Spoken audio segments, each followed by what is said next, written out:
Donc, bonjour à tous et merci d'être connectés à ce nouveau webinaire organisé par santexpat.fr et par la FIAF. La FIAF étant le réseau des accueils d'expatriés francophones à l'étranger. Donc, ce moment d'échange est consacré à un sujet qui vous concerne tous, donc a priori, et qui est la santé au Vietnam. En effet, c'est environ 10 000 Français qui ont fait le choix de s'expatrier dans ce pays d'Asie, donc qu'ils soient entrepreneurs, étudiants, salariés ou stagiaires. Donc, vous pouvez être seul, en couple ou en famille, une telle aventure se prépare dans tous les cas. Et même une fois sur place, il n'est jamais trop tard pour faire les bons choix quand il s'agit d'un sujet aussi crucial que la santé. Donc, au cours de ce webinaire, nous allons traiter de 3 thématiques au travers du témoignage de nos intervenants. Ils vont vous parler dans un premier temps des parcours de soins au Vietnam, puis des coûts de santé et de leur remboursement, et enfin de la manière dont appréhender les nombreuses complexités administratives de ce pays. Donc pour vous, nous avons rassemblé 3 intervenants. Ils vont partager en direct ici sur Zoom et sur Facebook Live leur expertise et leur expérience, car tous ont déjà vécu à l'étranger. Et ensuite, on répondra à vos questions. Donc, il s'agit de Réginald Alouche, qui est médecin, diabétologue et ingénieur biomédical, de Raphaël Lebars, qui est directeur distribution et partenariat chez santexpat.fr, et enfin d'Isabelle Petit, qui est expatriée et présidente de AFV Saigon Accueil, membre de la FIAF. Nous disposons, comme d'habitude, de 45 minutes à 1 heure. Donc, chaque intervenant prendra la parole sur chacune des 3 thématiques. Puis, nous disposerons d'une vingtaine de minutes pour la session de questions-réponses. Vous pouvez à tout moment poser vos questions dans le chat, qui est prévu à cet effet sur Facebook Live ou sur Zoom, et nous y répondrons. Donc, je laisse maintenant nos intervenants se présenter chacun à leur tour. Ensuite, je passerai la main à Raphaël Lebars, qui conduira l'ensemble de cette présentation. Réginald, je vous invite donc à inaugurer cette présentation par votre présentation en quelques minutes. Très bien. Donc, je me présente, je m'appelle Réginald Alouche, je suis donc, comme vous l'avez très bien dit, médecin, plutôt orienté sur le diabète et la nutrition. Je me suis spécialisé dans la prévention justement du diabète et le sujet est intéressant parce que faut savoir que le Vietnam est un des pays, un des 10 pays où le diabète progresse le plus. Le diabète de type 2, c'est-à-dire le diabète de la sédentarité, de la malbouffe et aussi de la génétique. Et c'est un pays où le diabète progresse énormément, probablement parce que avec, je dirais, l'arrivée du Vietnam dans les pays qui réussissent, émergents qui réussissent, les gens ont du pouvoir d'achat. Et par exemple, pour prendre un exemple assez trivial, le riz, qui est la base de l'alimentation, quand vous en mangez un petit bol, ben, ça fait beaucoup de bien et ça nourrit. Quand vous avez du pouvoir d'achat et que vous en mangez beaucoup, eh bien malheureusement, au bout de quelques années, ça provoque des dérégulations du métabolisme du sucre. Et le grand voisin chinois, par exemple, les chiffres officiels en Chine, vous savez que le diabète est précédé par une phase de prédiabète. La Chine a 493 millions officiellement de prédiabétiques qui seront diabétiques dans les 10 ans et qui auront un diabète vrai. Donc, ça veut dire un adulte sur 2 et il est probable que le Vietnam entre dans cette logique-là. Donc, en fait, le problème, pourquoi j'en parle? Parce que le système de santé vietnamien est un système qui sera tout à l'heure très bien expliqué par Isabelle Petit. C'est un système à 2 vitesses, c'est-à-dire que vous avez le public et le privé, et que bien entendu, tout ça dépend de votre pouvoir d'achat, de votre position dans la vie et de votre catégorie socio-professionnelle. Donc moi, je me suis spécialisé, pour finir ma présentation, sur la prévention de ces grandes maladies métaboliques, que sont le diabète, l'hypertension, et donc toutes les maladies en fait qui sont liées à l'émergence d'une vie, d'une culture occidentale dans des pays qui ne sont pas préparés génétiquement pour l'alimentation occidentale. Merci, je passe la parole à Raphaël. Oui, Raphaël, Isabelle, vous pouvez vous présenter, puis ensuite on déroulera la présentation. Allez, je prends la parole. Donc, Raphaël Lebars, directeur distribution partenariat chez Santexpat, donc expert de la santé internationale, vraiment sur le marché des Français expatriés depuis 2012, donc depuis 10 ans, et également ancien expatrié en Écosse et en Irlande, donc moins loin de notre pays que peut l'être le Vietnam, mais voilà, avec un vrai sens justement du conseil pour apporter les meilleures réponse à nos concitoyens qui sont expatriés, peu importe leur pays de résidence. Je vous laisse la parole, Isabelle. Merci. Bonjour, Isabelle Petit. Donc, je suis expatriée depuis plus de 25 ans. J'ai fait 7 pays différents et le dernier, donc, c'est le Vietnam où je suis installée depuis 3 ans. Et j'ai pris l'an dernier la présidence de l'AFB Saigon Accueil. Vas-y, Merci Candice. beaucoup. Parfait, Raphaël, je t'en prie. Donc, en effet, on a scindé cette présentation en 3 étapes, en 3 grands points. Et ce qui va nous intéresser donc sur ce slide, c'est notamment les différents parcours de soins qui sont possibles pour les locaux ou les expatriés donc, au Vietnam. Je vais aborder ces points-là et Réginald, Isabelle, n'hésitez surtout pas à intervenir avec grand plaisir pour agrémenter ces différents points. Donc, on sait qu'on a un système en effet à 2 vitesses, comme l'évoquait un peu précédemment Réginald, un système public qui est développé. Alors, on a mis dans les grandes villes parce qu'en effet, il est peut-être plus abordable dans les grandes villes, mais il existe également dans des zones plus rurales, avec une qualité de soins qui se rapproche plus des attentes locales, peut-être un petit peu moins de la clientèle expatriée, mais qui a le mérite d'exister, qui est notamment vraiment sur une clientèle locale, donc uniquement vietnamien. On a très peu de personnes multilingues dans ces établissements de santé publique, ce qui peut freiner notamment la clientèle expatriée qui, même si elle est souvent bilingue en anglais notamment, l'est un petit peu moins en vietnamien. Et puis on a des coûts de soins qui sont un peu plus adaptés aussi au niveau de vie local, contrairement au système privé qu'on abordera peut-être un petit peu après, qui lui est plus onéreux parce que plus récent et notamment plus adapté à la clientèle expatriée. Peut-être qu'Isabelle veut nous en parler un petit peu. Oui, donc effectivement, le système public. Alors, la grosse différence entre les grandes villes et le reste du Vietnam, c'est effectivement dans la qualité, le type de traitement qui sont accessibles aux gens. Ce qui fait que les provinces alentours ont tendance à se rassembler sur les grandes villes comme Ho Chi Minh, comme Hanoï ou Da Nang, et qui fait qu'en fait, le système public n'en peut plus, quoi. Il n'y a pas suffisamment de lits pour les besoins de toute la population. Et donc, c'est très bouché et c'est très difficile. Donc, effectivement, quand on arrive en tant qu'expatrié dans le système public, il n'y a pas forcément la volonté non plus de nous accommoder parce qu'il n'y a pas la place de nous accommoder. Voilà. Donc, je pense que c'est pas que ça ne soit jamais arrivé, mais en cas d'urgence, vous serez traité. S'il s'agit de vous déplacer dans le système public, je pense qu'assez rapidement, les Vietnamiens vont vous faire comprendre que vous avez de l'argent et que vous n'avez qu'à aller ailleurs où vous pourrez aussi être soigné et où ce n'est pas accessible aux gens aux Vietnamiens qui en ont vraiment besoin. J'ai une question. Est-ce que, par exemple, en cas d'urgence, pour les expatriés, il vaut mieux aller d'emblée dans le privé, et est-ce que le privé assure les urgences? Parce que souvent, le privé est plutôt en programmé, surtout en chirurgie. Est-ce que, pour nos expatriés, on peut donner le conseil d'aller dans le privé? Oui, vous pouvez aller dans le privé, même pour les urgences. Du moment que c'est un hôpital, alors si c'est une clinique, non, mais si c'est un hôpital, ils assurent les urgences. D'accord. Et deuxième question, si c'est un traumatisme qui a lieu loin d'une ville principale, est-ce qu'il y a des systèmes de type Evasam qui sont en place? Et si oui, qui doit-on contacter? Alors ça, c'est une bonne question. Je vous avoue que n'ayant pas été confrontée au problème, je n'en sais rien. Ma première réponse serait de dire non, qu'il n'y a pas de système comme ça qui est mis en place, c'est-à-dire que vous risquez d'abord de vous retrouver dans l'hôpital ou dans la clinique locale, et qu'après, il va falloir que vous demandiez à être transféré. D'accord. Voilà. Demandez à être transféré. Oui. Si vous êtes en état de le dire, oui, effectivement. Oui, voilà. C'est-à-dire que si vous n'êtes pas en état de le dire, je ne sais pas bien comment ça se passerait. C'est pour ça que je dis qu'en général, on déconseille aux gens de voyager seuls au Vietnam, quoi, parce que s'il arrive quelque chose, c'est plus difficile. Et même si on est en état de le dire, quand on est en état de choc, souvent, c'est moins facile de se rendre compte de ce qui se passe autour.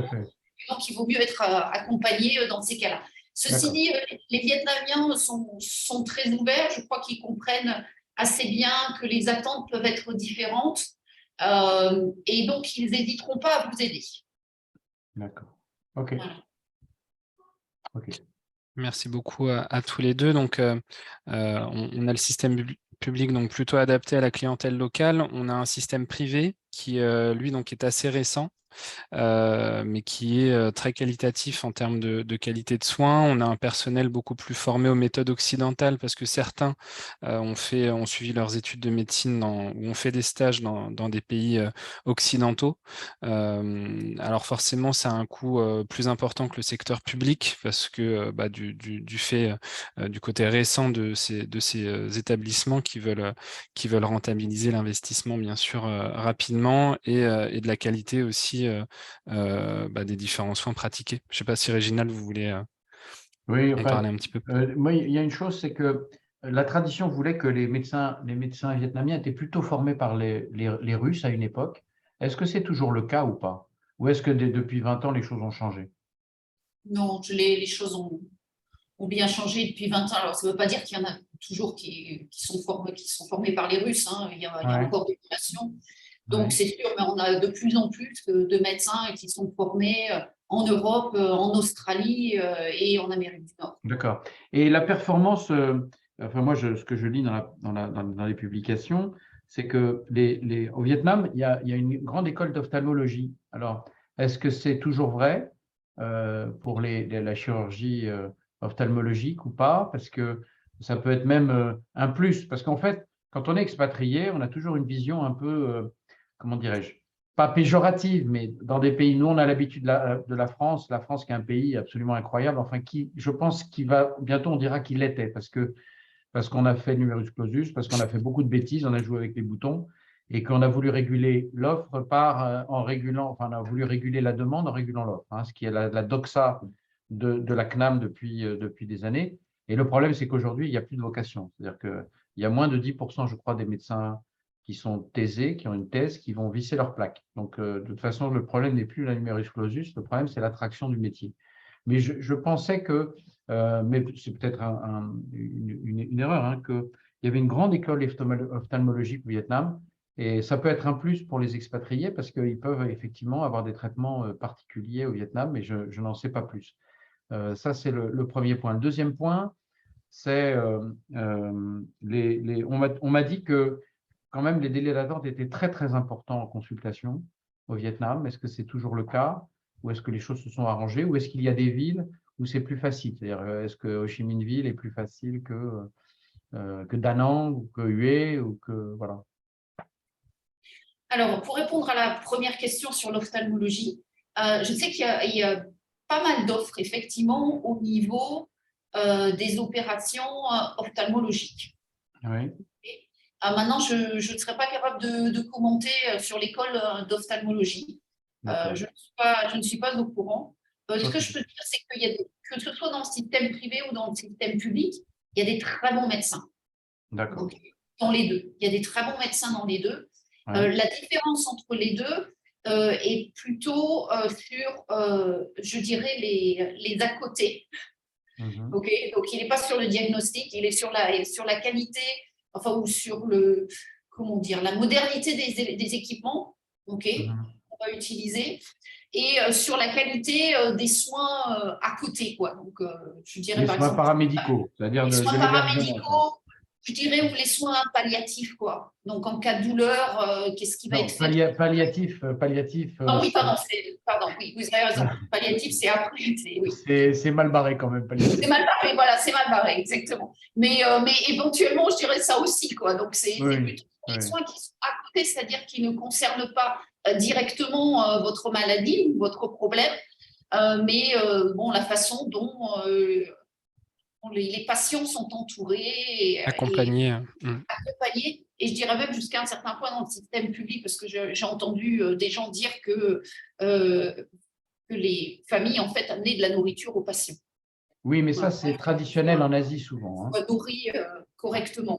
Hein, puisqu'au Japon, on le sait, quand un patient, enfin, quand un parent de la famille est hospitalisé, il est absolument on ne peut pas ne pas avoir un membre de la famille avec lui à temps plein. Temps plein. Et c'est même au Japon, parce que je connais un peu ce système de soins, c'est même on n'a même pas besoin de justifier vis-à-vis de votre employeur le fait d'accompagner un membre de votre famille à l'hôpital. Donc, vous le nourrissez, vous le blanchissez. Ça n'est pas une question d'argent, c'est une question de tradition. Et je pense que c'est une tradition asiatique qui est très belle d'ailleurs, puisqu'on essaye de garder les personnes âgées chez soi. Enfin, il y a une vraie responsabilité là-dessus. Je pense que le Vietnam n'y échappe pas.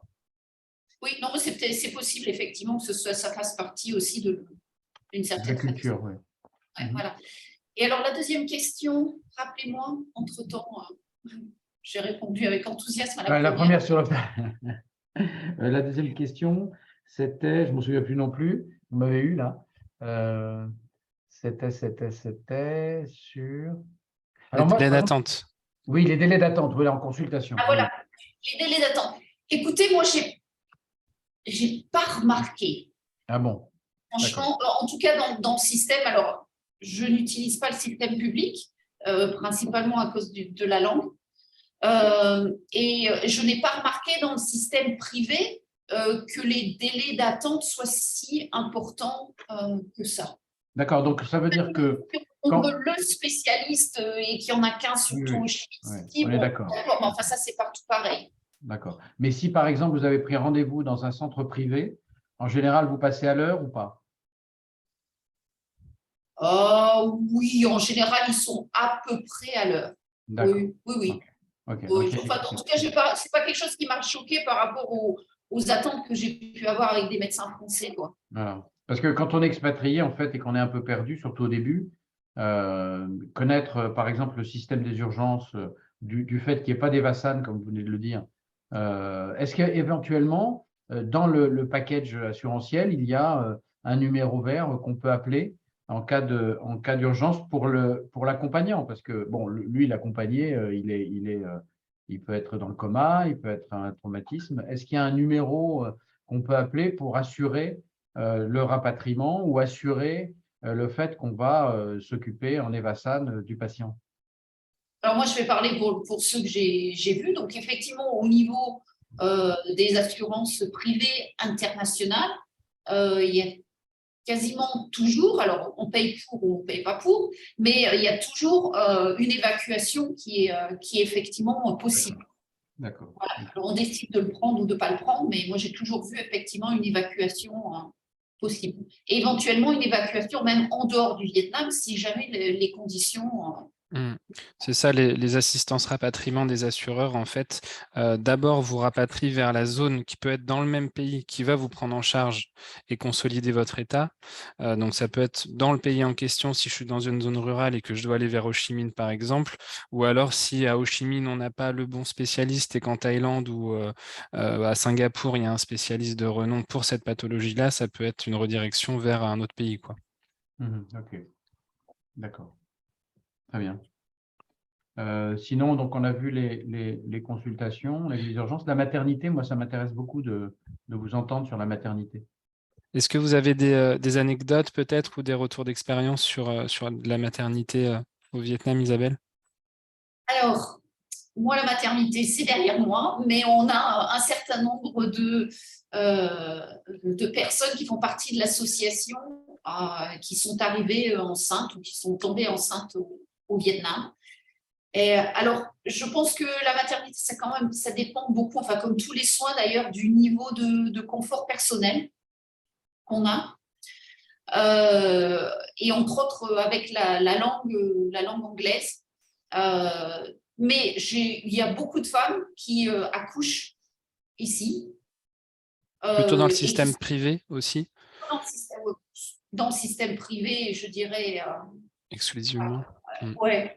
Autant que je sache, hein, maintenant, bon, je ne connais pas tout le monde, mais dans le système privé, je dirais exclusivement. Il y a une très, très bonne maternité à Ho Chi Minh City qui a une très bonne réputation.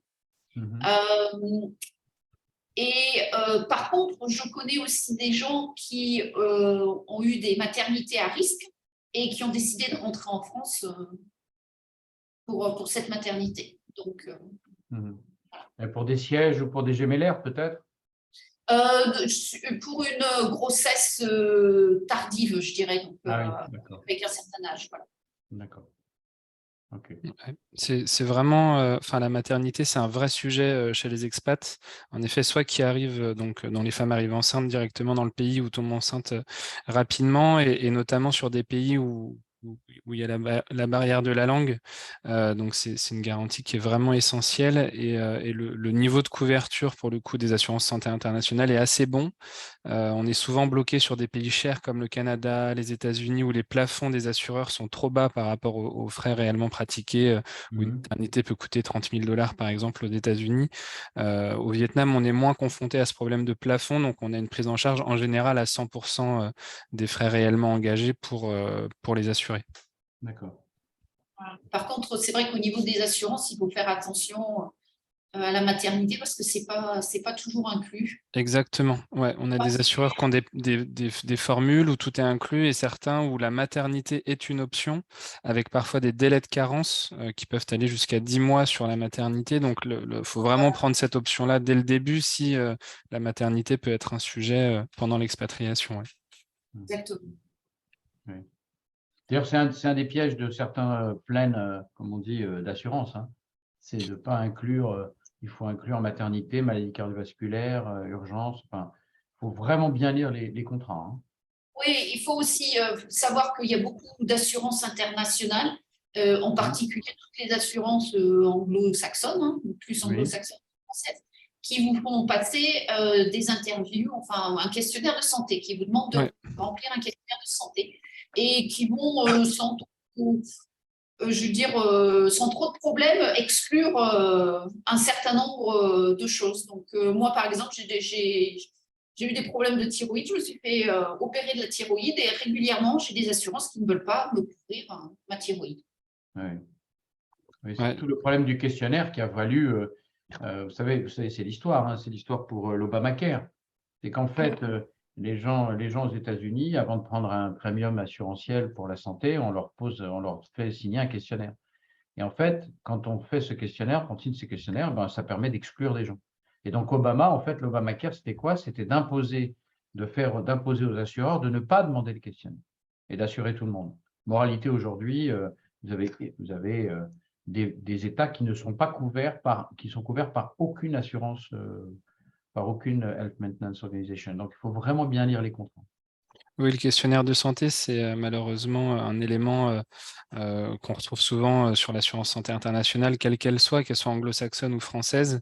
Il n'y a que la CFE finalement, qui a des plafonds de remboursement limités à la base de remboursement sécurité sociale, mais qui au moins n'a pas ce questionnaire de santé, qui est déjà une première étape. Donc, quand nous, on fait un audit du besoin du client par rapport à son état de santé, on prend tout ça en considération et on voit si la CFE, par exemple, déjà dans un premier temps, est une bonne option et complétée avec un contrat complémentaire, quoi. Tout à fait.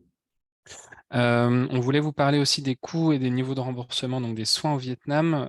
Ce qu'on remarque d'une manière assez générale de la part de médecins conseils des assureurs avec lesquels on travaille, c'est qu'on a des remboursements. Alors, donc là, vous avez un petit tableau ici, souvent 3 fois supérieur à ce qu'on connaît en France dans le système privé, hein, bien sûr, parce que dans le système public, on imagine des coûts moindres. Je ne sais pas si, Réginald, vous avez un peu d'infos là-dessus.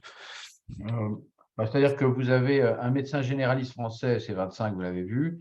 Donc, au Vietnam, c'est beaucoup plus cher. Enfin, c'est plus réaliste surtout, parce que 25 euros, ça fait que pour un médecin aujourd'hui, pour gagner sa vie convenablement, hein, je ne dis pas de la gagner de façon, Oui, oui. c'est-à-dire faire en moyenne, c'est 12 minutes.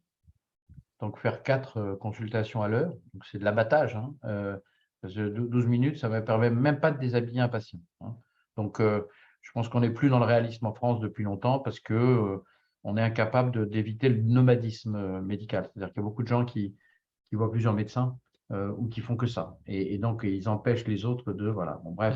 Mhm. Une mammo en France, effectivement, c'est 70, c'est pas cher du tout. Et l'accouchement n'est pas cher non plus. De toute façon, la France est un pays pas cher.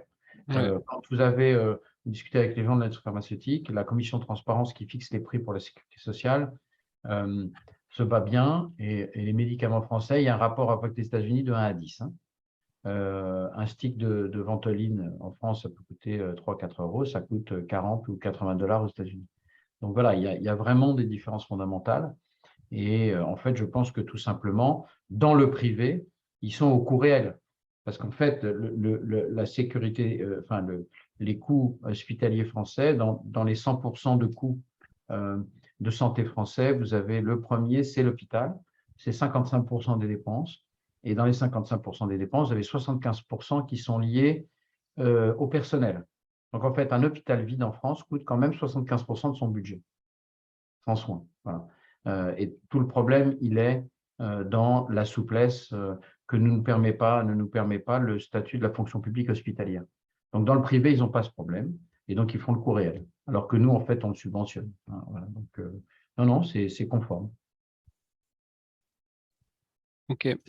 Donc, on vous parle aussi des remboursements si vous avez une assurance locale ou internationale. Donc, on l'a vu, le système public donc, a le mérite d'exister, mais avec un plafond de prise en charge qui est beaucoup plus bas parce qu'on a aussi c'est relatif aux coûts de santé qui sont de toute façon plus bas que dans le secteur privé.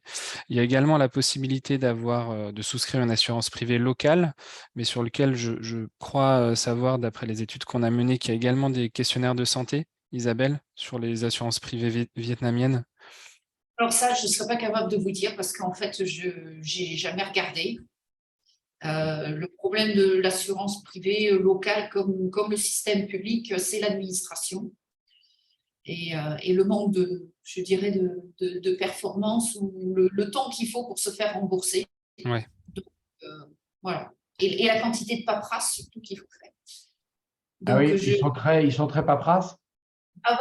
Alors là, je vais être un petit peu méchante, mais l'héritage du système administratif français mélangé avec le système communiste, ça n'a pas que des avantages. Un cocktail explosif. Un cocktail assez explosif. D'accord.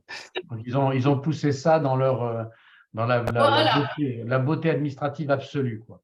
Voilà, exactement. Il y a des choses à respecter. Moi, je me rappelle être arrivée avec des photocopies et on m'a demandé de payer pour refaire les photocopies parce qu'elles n'étaient pas positionnées correctement sur la page. Ah, ça, c'est superbe. Voilà, exactement. Ça vaut quand même. Voilà. Donc, je connais vraiment que le système privé, je dirais, international. Mais j'ai aussi entendu dire que même les Vietnamiens n'utilisent pas le système public pour une simple visite chez un médecin. D'accord, donc c'est un système de… Passer à se faire rembourser n'en vaut pas le coup. Ils gardent ça pour l'hôpital quand ils ont besoin, quand ils ont une grosse dépense. Mais sinon, voilà. D'accord, ok. Et donc, on développera l'assurance privée internationale davantage utilisée par les expats sur le slide suivant. Il y a une vraie augmentation des coûts également depuis… il y a une inflation médicale qui est toujours entre 8 à 10%, même avant la crise du Covid. Là, on a du mal encore à la quantifier puisque la crise du Covid est encore récente, mais elle va contribuer à cette inflation médicale et donc possiblement à l'inflation des coûts d'assurance également. Je ne sais pas si Réginald veut en parler peut-être un petit peu. Oh bah, je pense que tous les gens qui nous écoutent ont compris que tous les pays avaient fait open bar, quoi. C'est-à-dire qu'ils avaient ouvert le porte-monnaie parce que ça risquait de… D'ailleurs, ça coûte très cher à la Chine actuellement parce que le confinement, qui a été une solution pour un pays qui est mal vacciné, finit par coûter tellement cher au début en termes financiers, mais surtout en termes politiques. Donc, le Covid, ça a été une révolution pour les banques centrales des pays, parce qu'il a fallu financer et faire marcher la planche à billets. Qui aura de toute façon des répercussions en termes d'inflation. Je ne sais pas quel est le taux d'inflation au Vietnam aujourd'hui, mais de toute façon, on va le payer par l'inflation parce que c'est le seul moyen de rembourser.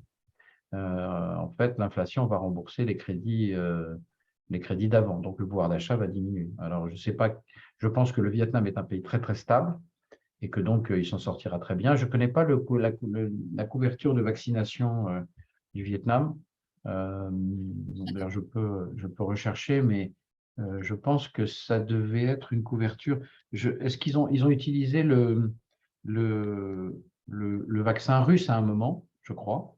Ils ont utilisé à peu près tous les vaccins. D'accord, ok. Il y a beaucoup de vaccinations qui s'est fait par donation ou semi-donation des pays. Et donc, ils ont utilisé un peu un cocktail de tout. Mais il y a beaucoup de Vietnamiens qui sont allés se faire vacciner. D'accord, ok. Ah oui, c'est ça. 9, voilà, j'ai fait la recherche en même temps. Il y a 9 vaccins autorisés. Donc, ils ont eu tout. Ouais, à peu près. Et c'est largement accessible. Donc, en fait, c'est un pays qui a été plus performant en fait, que la moyenne. Et donc, bravo. Bravo pour le Vietnam. Donc, en fait, le Covid n'est pas. Est-ce que visiblement, ce n'est pas un problème, le Covid. Enfin, c'est un problème pour tous les pays, mais ça n'est pas un problème aigu pour le Vietnam. Bah, c'est-à-dire que le Vietnam ayant eu comment dire, l'expérience du SARS et du MERS avant, Oui. dès que le Covid a été déclaré, ils ont fermé les frontières, ils ont arrêté les écoles. Donc, ils ont eu une réaction, je dirais à l'époque considérée dure, très rapidement, mais qui en fait les a bien protégés des premières vagues. Et donc, par rapport, donc, par exemple, 2020 est parti 2021, on avait moins de problèmes au Vietnam qu'il n'y en avait en Europe. OK. Voilà. Moi, j'ai Donc, les écoles étaient fermées, on pouvait encore circuler. On pouvait, nous, l'été 2020, on est parti se balader au Vietnam. On ne pouvait pas sortir, mais enfin, on est parti se balader au Vietnam. C'est en fait fin 2021, avec donc les dernières vagues, qu'il y a eu beaucoup plus de problèmes, puisque là, on s'est retrouvé en confinement total en septembre et octobre. Alors moi, j'ai une question parce qu'il m'a été posé par des gens qui résident au Vietnam actuellement et qui m'ont dit qui m'ont posé la question auquel j'étais absolument incapable de répondre. C'est sur l'agent orange dans les forêts. Est-ce qu'aujourd'hui, il y a encore un impact de l'épandage d'agents orange qui a eu lieu pendant la guerre il y a 40 ans et parce qu'il y a certaines conséquences dans les provinces sur, par exemple, le taux de natalité ou sur les malformations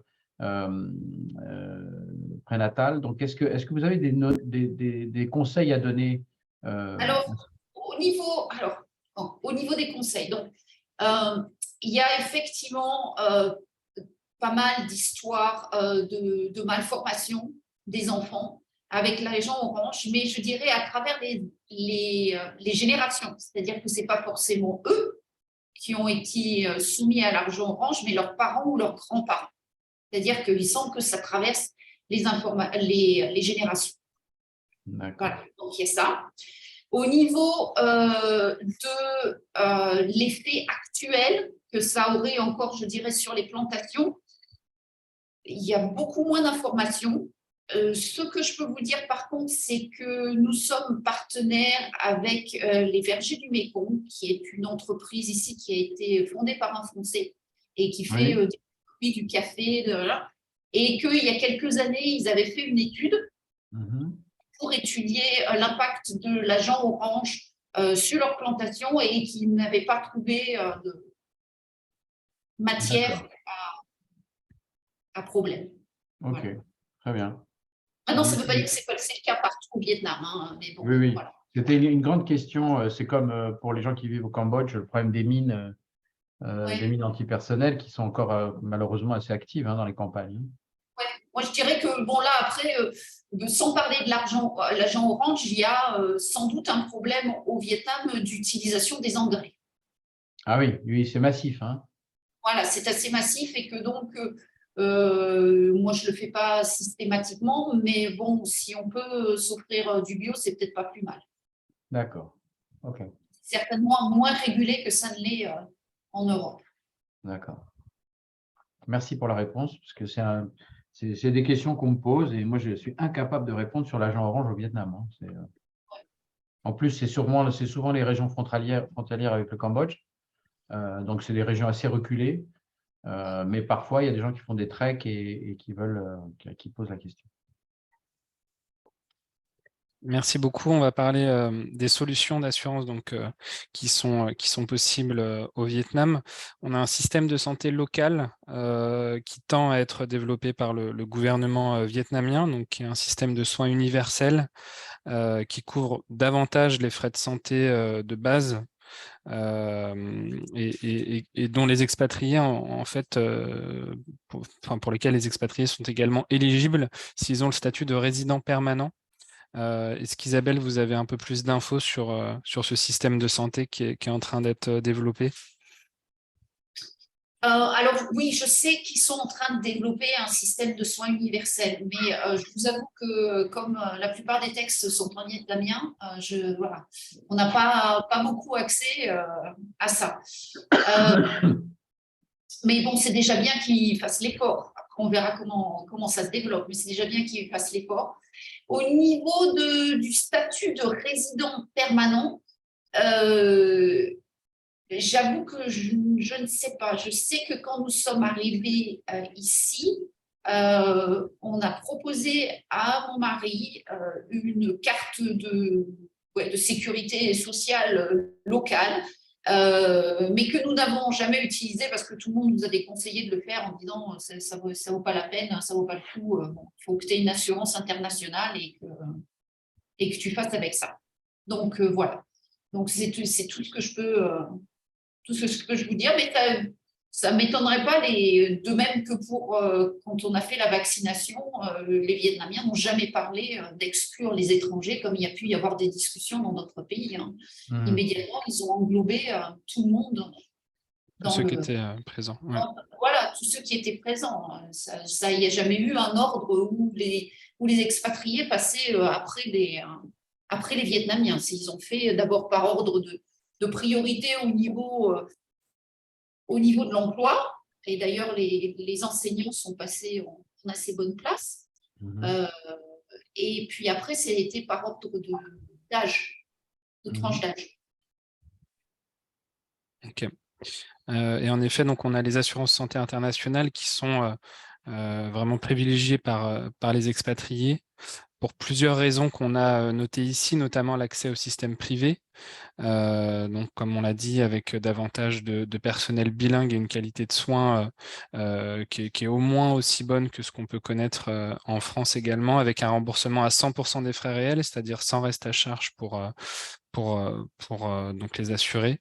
Il y a également la possibilité d'être couvert en dehors du Vietnam sur ce type de contrat-là, ce qui plaît beaucoup à la clientèle expatriée, peu importe son pays d'expatriation, puisque ça lui permet également d'être couvert en France pendant ses retours temporaires. On a des gens qui passent par exemple 2 semaines à Noël ou pendant l'été en France et qui souhaitent faire leur suivi médical chez leur médecin un petit peu historique. Donc ça leur permet d'être couverts aussi en France, mais aussi dans des pays limitrophes dont on parlait tout à l'heure. Et c'est souvent la Thaïlande, Singapour, Hong Kong parfois qui reviennent pour avoir une meilleure prise en charge sur certaines pathologies, notamment quand on a des expats qui sont au Vietnam actuellement, mais qui ont connu ces pays précédemment et qui ont apprécié la qualité de soins. Donc ça leur permet d'être couverts pas seulement au Vietnam, quoi.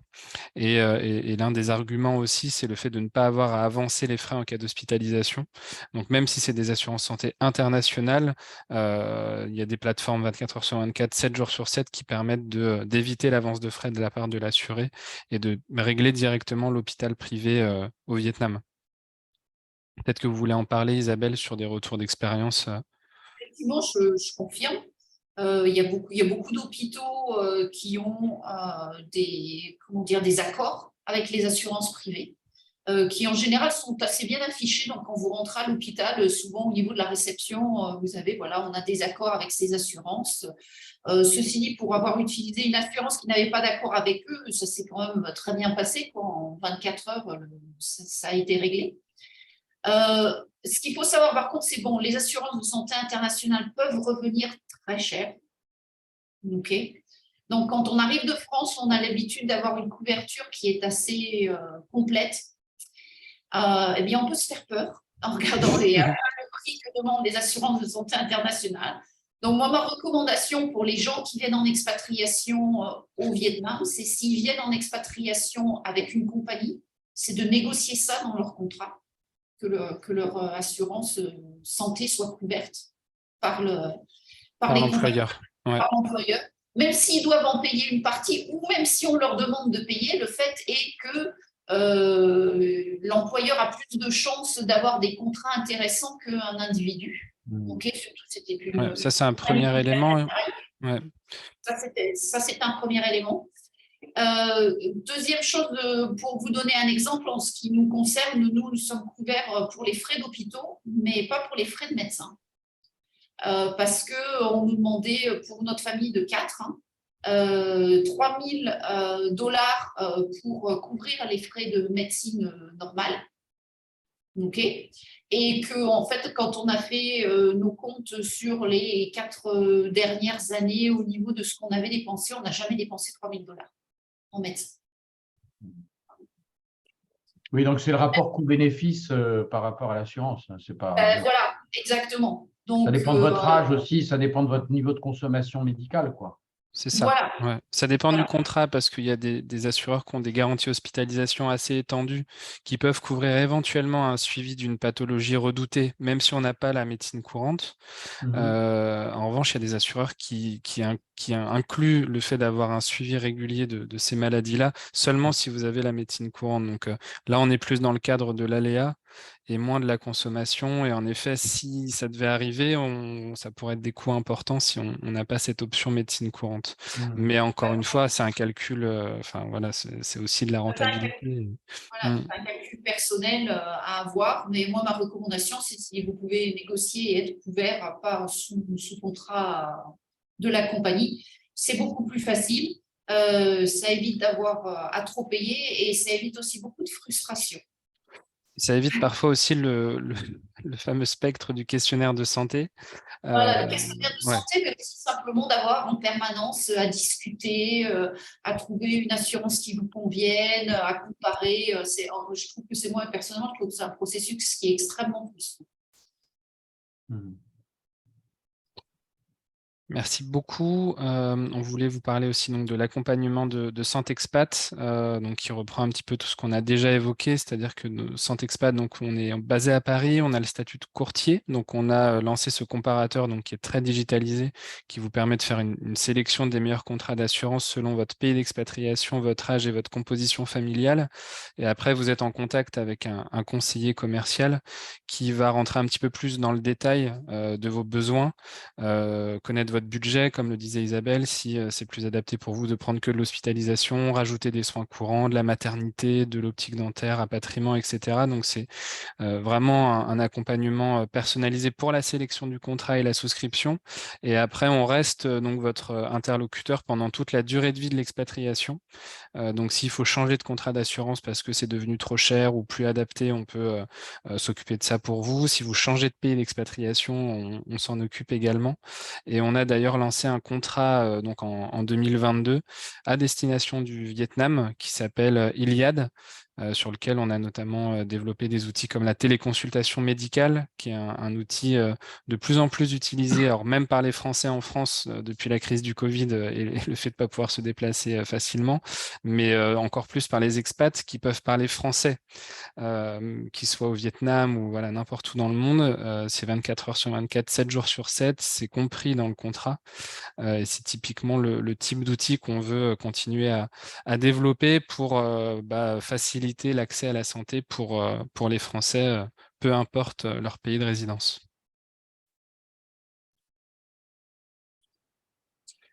Je pense qu'on est OK. Je ne sais pas si Isabelle ou Réginald voulaient rajouter quelque chose aussi.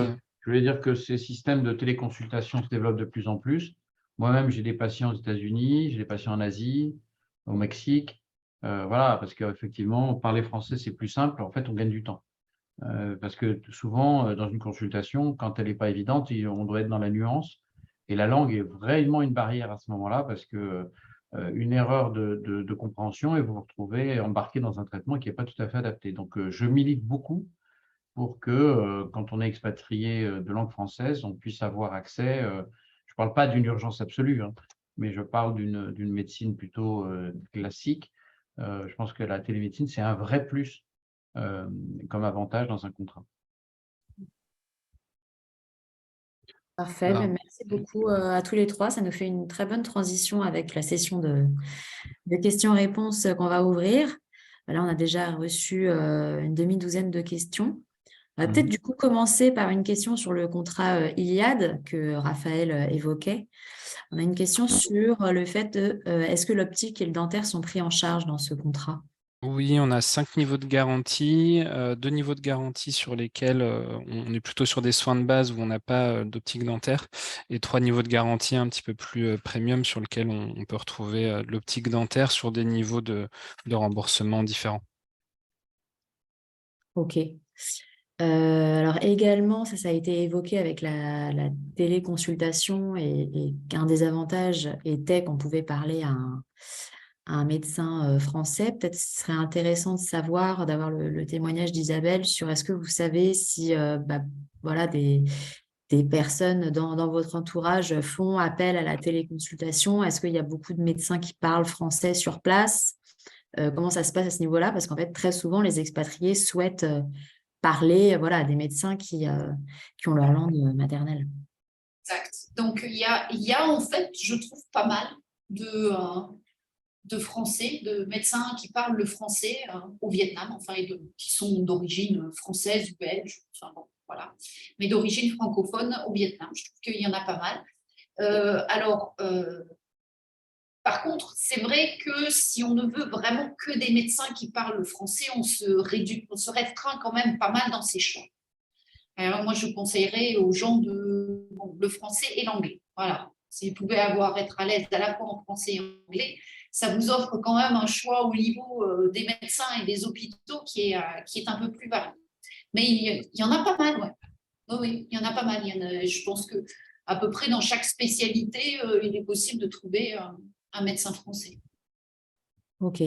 Peut-être pour reboucler avec ce qu'on a évoqué juste avant sur l'optique et le dentaire, euh, quel est le niveau de qualité justement des soins en optique et en dentaire au Vietnam? Alors, je vais parler en priorité sur Ho Chi Minh Ville, puisque c'est là que j'habite. Mais on a, autant que je sache, un très bon médecin en optique, un très bon opticien. Au niveau de dentaire, il y a plusieurs cliniques internationales sur Ho Chi Minh City qui sont West Coast, Première Dentale et Starlight, okay, qui sont celles dans lesquelles la plupart des expatriés vont. Par contre, qui sont bien sûr globalement plus chères que les cliniques locales, mais avec qui on peut trouver des gens qui parlent au moins l'anglais, voire le français pour Starlight. C'est quand même moins cher qu'en France, je crois, au niveau du dental. Et puis, il y a une clinique, alors Première Dentale, par exemple, il y a beaucoup de dentistes qui ont été formés en Australie et qui, eux, pratiquent des prix qui ne sont pas vietnamiens, mais qui ne sont pas internationaux non plus. Voilà, et qui ont une très bonne réputation au niveau des expats. C'est typiquement le genre de pays où, quand les coûts de santé sont moins élevés qu'en France, qui sont déjà pas très élevés sur ces postes-là, l'option optique dentaire parfois n'est pas prise par les clients pour une question de rentabilité, et qui se disent bon, le jour où j'ai des soins dentaires, je préfère me les payer, ce sera toujours moins cher que de payer la cotisation. Et à ce moment-là, je me concentre vraiment sur hospitalisation et médecine courante, quoi. Voilà, et ça, c'est ce qu'on remarque chez les expatriés. Pour ceux qui ont une assurance personnelle, je dirais, donc qui n'est pas l'assurance de la compagnie, c'est qu'en fait, il y en a très peu qui gardent l'option dentaire. Ok. On a évoqué donc la comparaison des soins de santé entre la France et le Vietnam. Qu'est-ce qu'il en est des médicaments? C'est une des questions qui nous sont posées. A-t-on accès aux mêmes médicaments en France et au Vietnam? Alors, oui et non, globalement, oui, mais ce n'est pas toujours les mêmes marques. Donc, on n'a pas forcément toujours accès à tout. Donc, moi, si je prends, par exemple, le médicament de la thyroïde, quoi, voilà, on a accès à celui qui avait en France, mais pas à celui qui l'a remplacé, quoi. Donc, celui comment ça s'appelle? D'ailleurs, je ne me rappelle même plus le nom parce que j'en ai utilisé tellement de différents qu'au bout d'un moment, je me perds dans les pays dans lesquels j'ai été. Mais celui qui avait provoqué beaucoup de discussions parce qu'il y avait eu un additif dedans, c'est celui de Merck, je sais, non? Oui, c'est ça. C'est-à-dire qu'en fait, Voilà. la formule n'avait pas été, la formule a été changée parce que l'excipient utilisé était du mannitol et qu'en Voilà. fait, il donnait des flatulences et des problèmes intestinaux avec des gens qui ont des allergies à ce type de produit. Et ce qui est paradoxal, c'est que le laboratoire à l'époque l'avait fait sur demande sur demande de l'Agence du médicament parce que il y avait un problème de stabilité. C'est-à-dire que le levothyrox, c'est un produit qui peut, en fonction de sa dose, varier sur son efficacité en fonction des individus.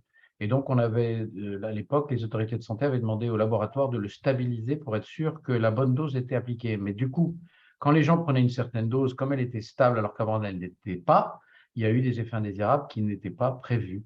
Et donc, Voilà, alors, exactement. le problème, c'est qu'il y a eu une espèce de, comme ça, enfin, il y a eu la thèse du complot, comme aujourd'hui, dès qu'il y a un truc, il y a toujours, on pense qu'il y a toujours des éminences grises dans un bureau qui veulent faire mal aux gens, mais en fait, les laboratoires, ils veulent faire du chiffre d'affaires et du bénéfice, hein. Ils veulent pas, ils ont besoin de leurs patients. S'ils n'ont pas de patients, ils n'ont pas de chiffre d'affaires. Et en fait, ce qui s'est passé, c'est que du coup, ce nouvel excipient qui a stabilisé la molécule a transformé la vie des gens qui le prenaient à certaines doses avant. Parce que faut savoir que l'évothyrox, ça peut se prendre, on peut prendre du 50, le 75 le lendemain, puis re 50 et ainsi de suite. Donc, ce n'est pas un produit qui a une stabilité. Et quand les individus ont 20 ans de lévothyrox, vous leur changez ne serait-ce que de 10% de la dose, et là, ça peut provoquer des choses importantes. La thyroïde, c'est une glande fondamentale pour le métabolisme. Ouais. Donc voilà, donc ici on ne trouve que le lévothyrox. Donc il y a des Voilà. gens qui sont arrivés en disant bah, est-ce que je peux avoir autre chose? Et on leur a dit bah, non, ici ce qui est disponible c'est le lévothyrox. Voilà. Donc tous les médicaments ne sont pas là, mais en général il y en a une bonne variété de médicaments. Par contre, alors au niveau des médicaments, il y a eu beaucoup de discussions. Je ne sais pas si c'était toujours le cas, si c'est toujours valable, mais il y a eu beaucoup de discussions sur la qualité des médicaments qui étaient vendus dans les pharmacies locales. Okay. Ce qui fait qu'en fait, quand vous allez dans un hôpital ou dans une clinique, ils auront toujours une pharmacie attachée à l'hôpital et à la clinique. Et on vous conseille toujours d'aller les acheter dans leur pharmacie plutôt qu'à l'extérieur. Bon. Oui, alors ça, si je peux me permettre de vous interrompre, c'est un paradoxe parce que c'est vrai que beaucoup de principes actifs sont fabriqués au Vietnam pour des produits en Occident. Donc, les principes actifs sont achetés en gros et puis packagés en Europe. Voilà, c'est en gros les grands fournisseurs de principes actifs, c'est l'Inde, le Vietnam et la Chine. En fait, le problème, c'est les copies dans les rues. C'est-à-dire qu'il y a un très gros marché, particulièrement en Afrique, de produits qui sont des facsimilés, en fait, qui sont pas les bons produits. Et donc, il faut se méfier parce que rien ne ressemble plus à un produit qu'un autre produit. Et donc, on peut très bien, parce que les faussaires les font parfaitement bien, hein, puisqu'il y a beaucoup de marge. Hein. Quand vous allez sur un marché en Afrique acheter des médicaments, c'est très cher. Et souvent, ce sont des faux, ou parfois, ce sont des faux, parce que je ne connais pas bien le pourcentage de réalité sur les fakes. Et vous trouvez la même chose au Vietnam. Donc, je partage absolument votre conseil. Prenez-le à la pharmacie hospitalière ou rattaché à la clinique. Ok, voilà. C'est pour ce conseil. Les médicaments sont très chers au Vietnam aussi. Il faut se rendre compte que c'est comme il y a C'est paradoxal, hein, parce qu'il en fabrique. Hein. Exactement, mais voilà. Alors, on a parlé du Covid tout à l'heure et des vaccins. Est-ce que, donc en dehors du Covid qu'on a déjà évoqué, est-ce qu'il y a des vaccins obligatoires ou recommandés pour se rendre au Vietnam? Oui, il y en a toute une liste dont je ne me rappelle plus forcément tout, mais recommander les 2 hépatites, A et B, c'est sûr, la typhoïde, l'encéphalite japonaise, quoi d'autre alors, Si vous êtes dans la forêt, c'est la rage aussi. Hein. oui, la rage aussi.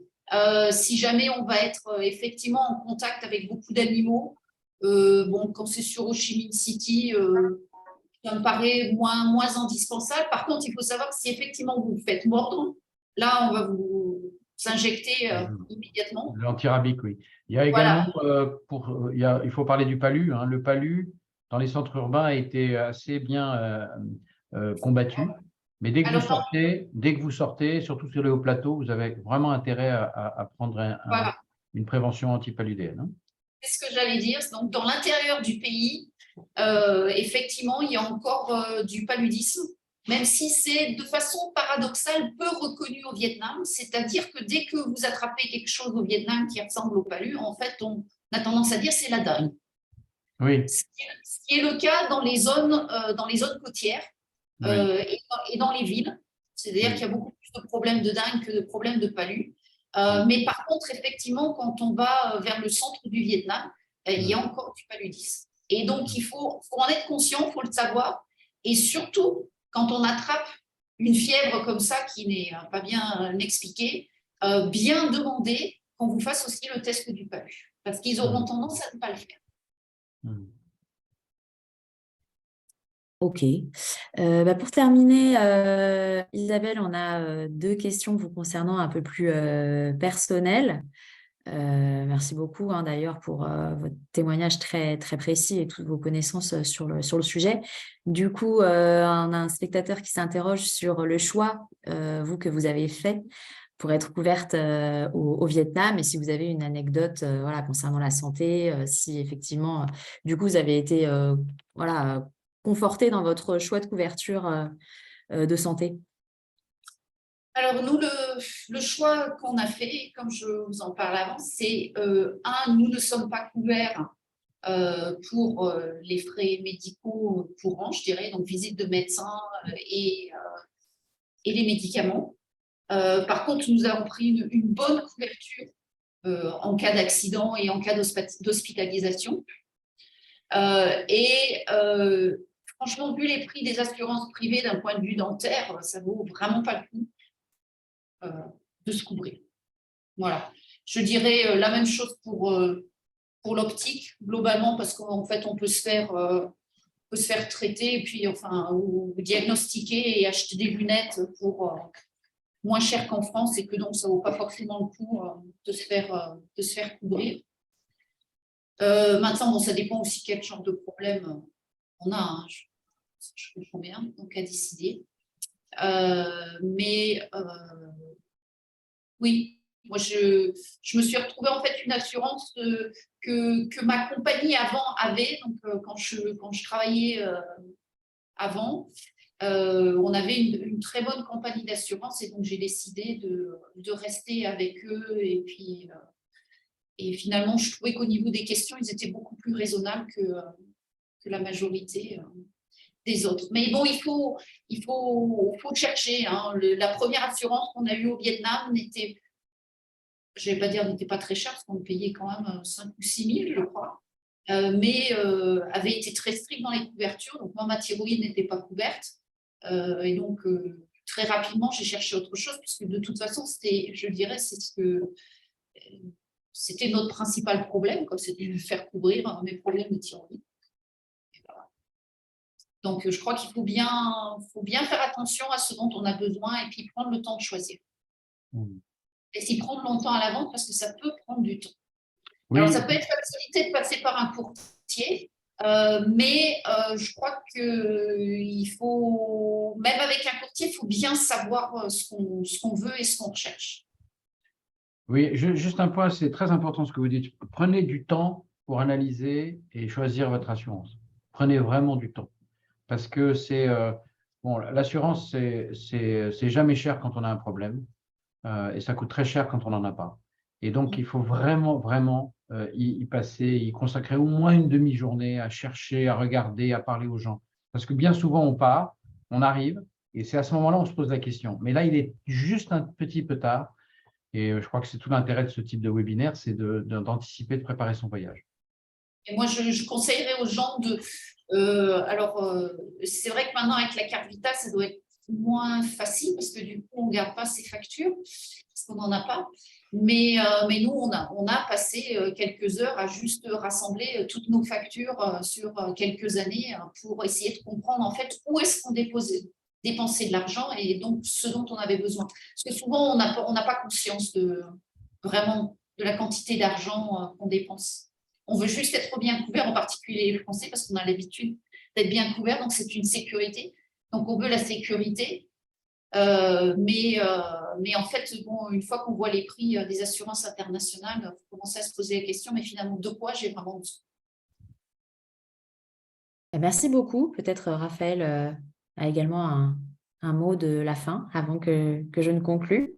Ouais, je suis assez d'accord sur ce qui a été dit sur déjà le fait que les Français, notamment quand c'est des nouveaux expatriés, tombent un petit peu de l'armoire quand ils voient le prix des assurances santé internationales et s'y prennent au dernier moment parce qu'en France, depuis qu'on est né, on est trop bien habitué à avoir une carte vitale, tout est dématérialisé, on ne sait pas combien coûte la sécurité sociale, sauf si on regarde notre fiche de salaire et la différence entre le brut et le net notamment, mais pour beaucoup de gens, la sécu en France, c'est gratuit. Et les complémentaires sont pas très chers. Donc, en effet, quand on bascule sur un système d'assurance privée internationale où finalement l'assureur remplace la Sécu et la mutuelle sur des frais qui sont en frais réels dans des pays plus chers que le nôtre, forcément, ça donne des assurances plus onéreuses aussi. Et on peut pas s'y prendre une semaine avant de partir, quoi. Il faut s'y prendre au moins un mois avant, prendre le temps, comme le disait Réginald, de bien tout analyser. Et comme le disait Isabelle, parfois ça prend du temps parce qu'il y a des questionnaires de santé, des allers-retours entre l'assuré et l'assureur pour statuer sur l'adhésion. Donc c'est un vrai sujet sur lequel il faut prendre du temps et compter, que ce soit sur un acteur comme Santexpat ou un autre, mais en tout cas être accompagné pour bien faire son choix. Parfait, merci beaucoup Raphaël. Merci d'ailleurs à tous les trois pour vos interventions. Donc ce webinaire touche à sa fin. Merci beaucoup d'avoir participé. Nous avons, comme d'habitude, enregistré ce moment d'échange qui était retransmis en live également sur Facebook. Donc, vous pourrez le retrouver très bientôt en replay sur le site web de Santexpat, mais également sur nos réseaux sociaux. Donc, n'hésitez pas à en parler à vos amis, à vos collègues, aux membres de votre famille, qu'ils soient expatriés ou futurs expatriés au Vietnam. Et n'hésitez pas à prendre contact avec nos experts pour plus d'informations. Donc, je vous souhaite à tous une très bonne journée ou une belle soirée d'ailleurs si vous êtes en Asie. Et à très bientôt. À bientôt, merci. Au revoir. Au revoir.